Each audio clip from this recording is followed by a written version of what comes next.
There was so much hope, so much optimism after the March on Washington. In Selma, only 2.1% of African Americans were registered to vote. The only time you could even attempt to register to vote was the first and third Mondays of each month. You had to stand in line, get a copy of the so-called literacy test. And hundreds and thousands of people would fail the so-called literacy test. They were told they could not read or write well enough. African American lawyers, doctors, teachers. One evening, there was a demonstration for the right to vote.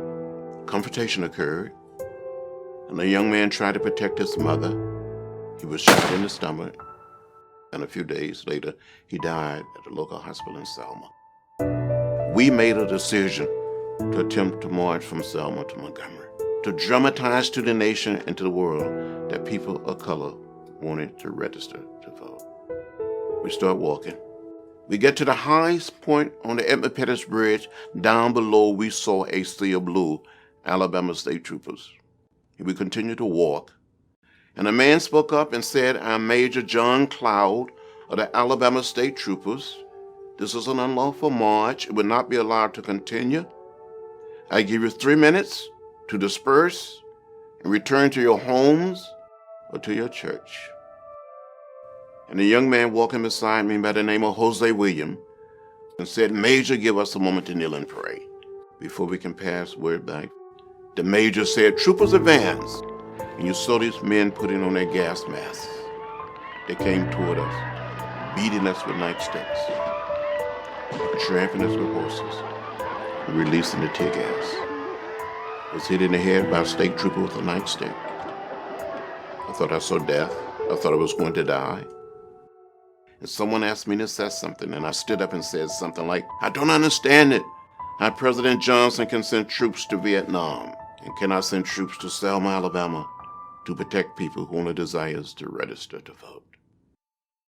And the next morning, it marched to the point where we had been beaten 2 days earlier. That Tuesday night, one of the young ministers finds something to eat, and on the way back from the little restaurant, they were attacked by members of the Klan. He was so severely beaten. This young minister, James Reed, was taken to a hospital in Birmingham, Alabama, where he died 2 days later.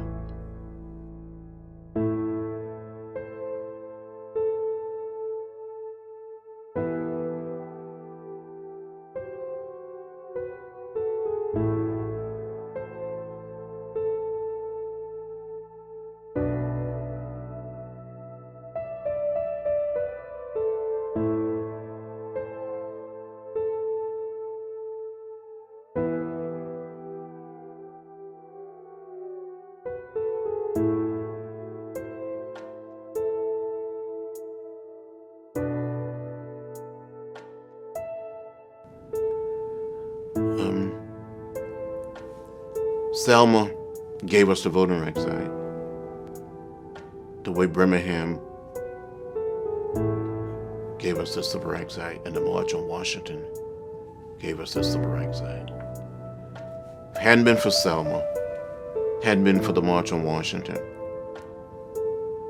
we wouldn't be where we are today, and there would be no Barack Obama as President of the United States of America.